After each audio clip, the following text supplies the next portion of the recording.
আসসালামু আলাইকুম। সবাই কেমন আছেন? আশা করছি সবাই ভালো আছেন। আলহামদুলিল্লাহ আমরাও ভালো আছি। আবারও একটি নতুন দিনে নতুন একটি ব্লগে সবাইকে স্বাগতম জানাচ্ছি। আমি তানিয়া। আজকে আমার ছোট্ট এই সংসারে নতুন দুইটা ফার্নিচার এসেছে। দেখতেই পাচ্ছেন, একটা খাট আর একটা হচ্ছে একটা ফ্যান। তো একটা খাট আর একটা ফ্যান খুবই জরুরি ছিল, যেটা আলহামদুলিল্লাহ কিনা হয়ে গিয়েছে। তো আমার বাসায় হচ্ছে আমার ভাবি এসেছে, আম্মু এসেছে। তো ভাবি আমি মিলেই হচ্ছে সারাদিন ঘুরে ঘুরে হচ্ছে একটা খাট আর একটা ফ্যান কিনে নিয়ে আসলাম। মধ্যবিত্ত পরিবারের বউরাই জানে সংসারের এক একটা জিনিস কেনার পেছনে যে কতটা আনন্দ আর কেনার জন্য কতটা অপেক্ষা করতে হয়, আর ফাইনালি যখন চলে আসে তখন যে কতটা খুশি লাগে। তো যাই হোক, সন্ধ্যায় হচ্ছে আমার ভাবি তালের পিঠা বানাচ্ছে আর আমার বাসার অবস্থাটা দেখাচ্ছি। সকাল থেকে হচ্ছে আমি আর ভাবি রিহানকে স্কুলে দিয়ে মানে নাস্তা খেয়ে তারপরে চলে গিয়েছিলাম হচ্ছে মার্কেটে। তো সেখানে গিয়ে হচ্ছে অনেকগুলো দোকান টোকান ঘুরে টুরে হচ্ছে খাট পছন্দ করলাম, কারণ আমাদের বাজেটের মধ্যে তারপরে হচ্ছে যে এরকমটা চাচ্ছি সেরকমটা হচ্ছে হতে হবে। তো অনেক সময় লাগিয়ে কিনে এনে তারপরে হচ্ছে পাশের রুমের খাটটাকেও হচ্ছে মানে আগে যেভাবে ছিল সেখান থেকে নিয়ে অন্যভাবে হচ্ছে বিছানো হয়েছে। তো সব মিলিয়ে হচ্ছে একদম সন্ধ্যা হয়ে গিয়েছিল। তো সন্ধ্যার পরে আবার তালের পিঠা বানানো, রাতের রান্না বান্না খাওয়া, তো ঘরটার গোছানো হয়নি। আর সকালবেলায় তো তারা রেডি হয়ে গিয়েছে, চলে যাবে। আর আমার বাসার অবস্থা, হাঁড়ি পাতিল কাপড় চোপড় সব কিছু একদমই এলোমেলো। তো তারা যাওয়ার পরে হচ্ছে আস্তে আস্তে এই কাজগুলো করব।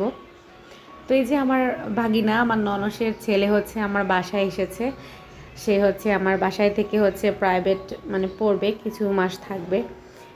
তো রিহান হচ্ছে গেমস খেলছিল, তো তারপরে ওদেরকে নাস্তা টাস্তা খাইয়ে রিহানকে হচ্ছে আমার ভাগিনাকে দিয়ে মানে রাতুলকে দিয়ে আমি স্কুলে পাঠিয়ে দিয়েছি। আর প্রথমেই হচ্ছে আমি কাপড় দিয়ে শুরু করলাম। বাসায় অনেক অনেক কাপড় চোপড় হচ্ছে এলোমেলো হয়েছিল।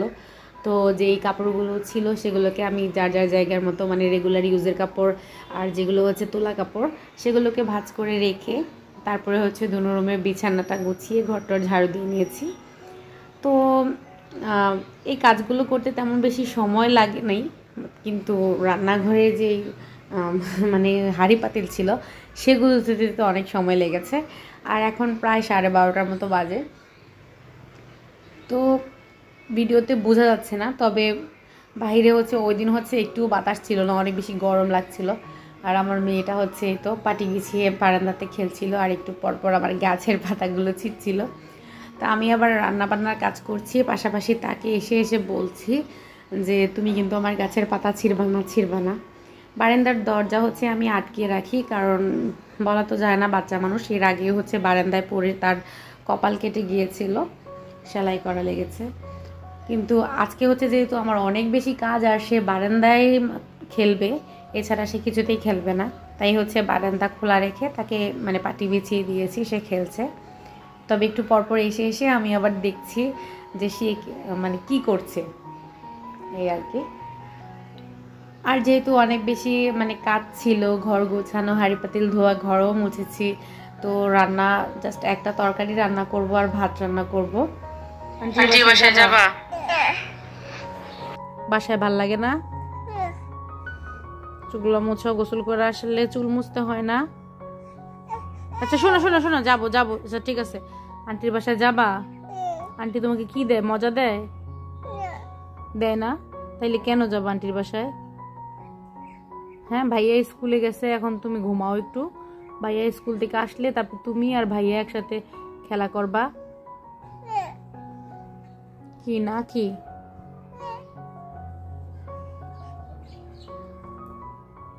আসো আমুকুলে আসো, শোনো, ঘুমাবা না? কিছু খাবা? চানাচুর খাবা? চানাচুর দেই বাটিতে, খাবা না? গরম লাগে? কারেন্ট নাই? কারেন্ট নাই, একটু বাতাসও নাই, এই আর কি অবস্থা।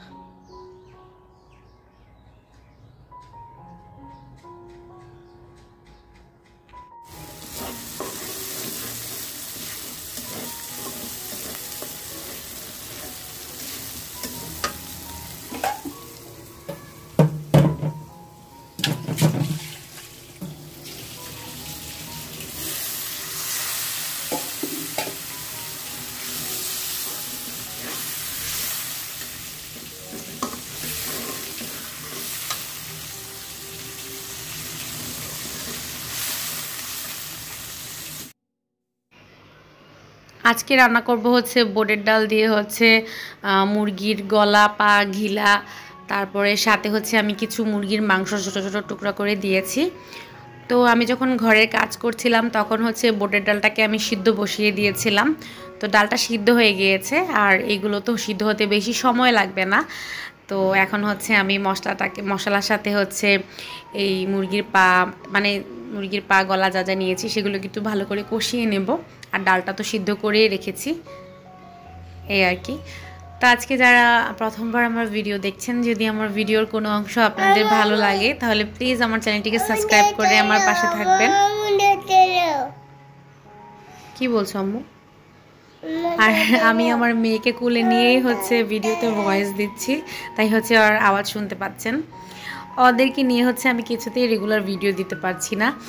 তো তাও মাঝে মধ্যে ইচ্ছে করে নিজের চ্যানেলটাকে মানে ধরে রাখি, চ্যানেলে ভিডিওগুলো আপলোড করি। আর যেহেতু আজকে আমার সংসারে 2টা ফার্নিচার আনা হয়েছে, এটা আমার খুবই শখের জিনিস, তো সেটা স্মৃতিতে রাখার জন্যই এই ভিডিওটা। তো আমার ভাত রাইস কুকারে হচ্ছে, ডালটা তো সিদ্ধ করেছি দেখালাম। আর এই যে মাংসটা কষে গিয়েছে, এখন হচ্ছে আমি সিদ্ধ করা ডালটা আর সাথে যে পানিতে সিদ্ধ করেছি সেই পানিটা হচ্ছে দিয়ে দিলাম, লবণ হলুদ দিয়ে সিদ্ধ করেছিলাম। আর বোটের ডালের তরকারিটা অনেক আঠা আঠা হয়, তাই ঝোলের পরিমাণটা একটু বেশি দিয়েছি। বোটের ডাল দিয়ে এই রেসিপিটা কিন্তু অনেক মজা, যারা খাননি তারা অবশ্যই ট্রাই করবেন বাসায় রান্না করার। তবে বোটের ডাল সিদ্ধ হতে যেহেতু অনেক বেশি সময় লাগে, তাই আগে কিছুক্ষণ ভিজিয়ে তারপরে হচ্ছে আগে সিদ্ধ করে নিলে ভালো হয়। আর এই তো আমার ছেলে স্কুল থেকে চলে এসেছে, বাজে হচ্ছে এখন 1:30, 1:20 তার স্কুল ছুটি হয়। তো তার ভাই গিয়ে হচ্ছে তাকে স্কুল থেকে নিয়ে এসেছে।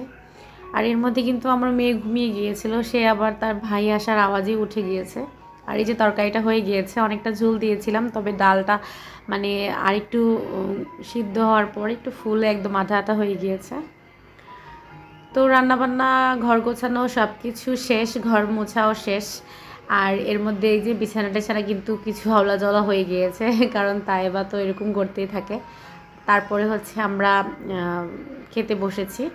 আর তরকারিটা এত বেশি ভালো লেগেছে আমার ছেলে মেয়ের কাছে। আমার ছেলে মেয়ে দুইজন হচ্ছে মানে এই মুরগির গলা পা এগুলো রান্না করলে তারা হচ্ছে ভাত খাবে না, খালি খালি শুধু এগুলো খাবে।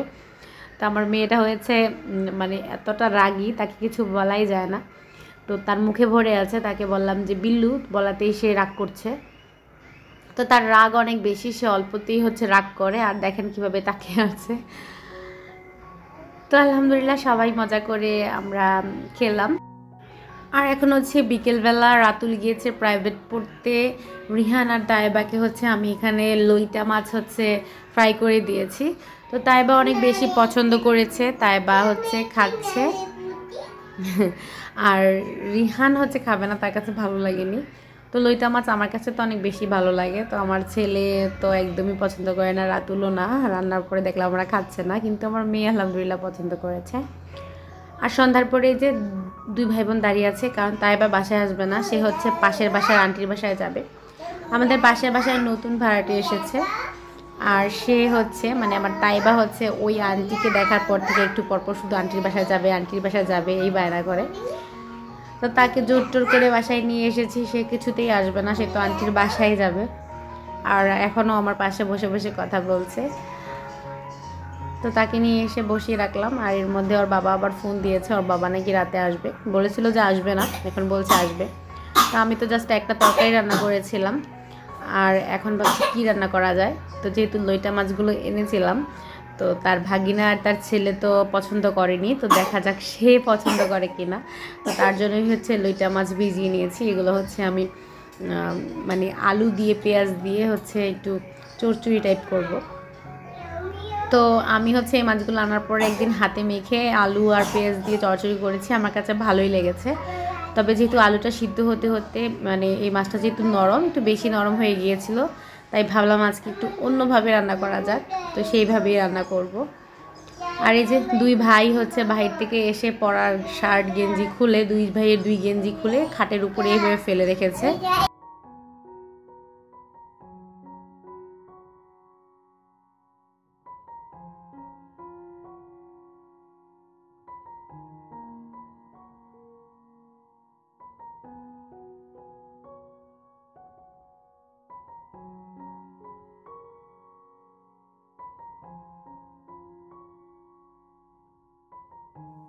সন্ধ্যা হয়ে গিয়েছে, এখন হচ্ছে রিহান আর রাতুল পড়তে বসবে। তো ওদেরকে হচ্ছে আমি একটু চানাচুর মুড়ি মাখিয়ে দিয়ে আসলাম। তিনও ভাই বোন হচ্ছে খাচ্ছে, আর এদিকে হচ্ছে আমি আলু আর পেঁয়াজ কেটে হচ্ছে আলু ভাজি যেভাবে করে সেভাবে ভাজি করে নিচ্ছি। তো বললামই তো হাতে মেখে রান্না করেছিলাম, তো আজকে ভাবলাম যে লইটা মাছ একটু অন্যভাবে রান্না করি। তো আলু ভাজির মতো করে আগে ভাজি করে নিচ্ছি, মাছটা পরে দেবো যেন মাছটা না ভাঙে। আর এই যে মাছটাকেও আমি হালকা করে ভেজে নিয়েছি। এই মাছটা খুবই নরম হয়, লাড়াচাড়াই আসলে ভেঙে যায়। আর আমার মেয়েটা এত বেশি বিরক্ত করছিল যে তাড়াহুড়া করে আলুগুলো আমি অনেক বেশি মোটা মোটা করে কেটেছি, একটু চিকন করে কাটলে মনে বেশি ভালো লাগতো। তো যাই হোক, আমার তো ভালো লাগে ওইটা, আমার যেভাবে রান্না করি সেভাবেই ভালো লাগে। আর যাদের ভালো লাগে না তাদেরকে হচ্ছে চিকন করে কেন বেটে রান্না করে দিলেও ভালো লাগবে না, এই হচ্ছে কথা। তো রান্না তো করছি, তবে আমার হাজব্যান্ড হচ্ছে পছন্দ করেনি, কারণ লইটা মাছটা অনেকেরই পছন্দ না, তবে আমার কাছে তো ভালোই লেগেছে। আর আমি হচ্ছে যা এনেছি মনে হচ্ছে সবগুলো আমারই খেতে হবে, কারণ রাতুল, রিহান, তারপরে হচ্ছে রিহানের বাবা কেউ হচ্ছে পছন্দ করছে না। তো রান্না বসিয়ে দিয়ে আসলাম, ছেলেকে পড়াতে বসেছি। আর এই যে দেখলাম সে স্কুলে ড্রয়িং করেছে। তার হচ্ছে ড্রয়িং খাতাতে যখন যেটা আঁকতে ইচ্ছা করে সেটা আঁকে। তো স্কুলে পাতা, ছাতা, তারপরে যা যা আঁকতে দিয়েছে সেগুলো সে এঁকেছে। আবার ভেরি গুড দিয়েছে ম্যাম, তো সেগুলো আবার আমাকে দেখাচ্ছে যে দেখো ম্যাডাম আমাকে ভেরি গুড দিয়েছে। তো সেগুলাই দেখছিলাম। তো আলহামদুলিল্লাহ আমার ছেলের লেখাপড়ার উদ্দেশ্যেই হচ্ছে বাড়ি ছেড়ে এখানে আসা। তো চেষ্টা করছি ছেলেটাকে ভালোভাবে লেখাপড়াটা মানে ধরানোর, কারণ ছোটোর থেকে যদি ভালো করে না পড়ানো হয় তাহলে বড় হলে আসলে অনেকটা দুর্বল হয়ে পড়ে, মানে অন্য বাচ্চাদের সাথে আসলে পেরে ওঠে না। আর এখন লেখাপড়া যেইভাবে মানে সবাই করছে, যেই অনুযায়ী মানে বাচ্চারা এগিয়ে যাচ্ছে, ছোট থেকে যদি ওদের লেখাপড়ার হালটা না ধরা হয় তাহলে আসলে বড় হয়ে সব কিছু কভার করা সম্ভব না। তো আমরা যে পড়াগুলো হচ্ছে 1-2-তে পড়েছি, এখন দেখছি যে নার্সারিতে আমার ছেলেকে এগুলো পড়াতে হচ্ছে। তো সবাই দোয়া করবেন আমার ছেলের জন্য, আমাদের সবার জন্য দোয়া করবেন আর কি, আমি যেন ওদেরকে লেখাপড়া করিয়ে মানুষের মতো মানুষ করতে পারি, ভালো মানুষ হিসেবে গড়ে তুলতে পারি। তো এই ভিডিওগুলো হচ্ছে আজকে রাতে তো ওর বাবা এসেছিল, আর পরে আর ভিডিও করা হয়নি। তারপরে আজকে সকালবেলা ওর বাবা আবার বাজারে গিয়েছিল, তো সেখান থেকে কিছু বাজার করে রাতুলকে দিয়ে বাসায় পাঠিয়ে দিয়েছে। আর সে চলে গিয়েছে গ্রামের বাড়িতে, আমার শাশুড়ি আছে গ্রামের বাড়িতে, তো আম্মাকে দেখে আসবে, আর কিছু কাজ আছে বাড়িতে সেগুলো করে আসবে। তো আজকের ভিডিওটা এই পর্যন্তই। সবাই ভালো থাকবেন, সুস্থ থাকবেন, আমাদের জন্য দোয়া করবেন। আপনাদের সবার জন্য রইল অনেক অনেক দোয়া আর ভালোবাসা। আসসালামু আলাইকুম, আল্লাহ হাফেজ।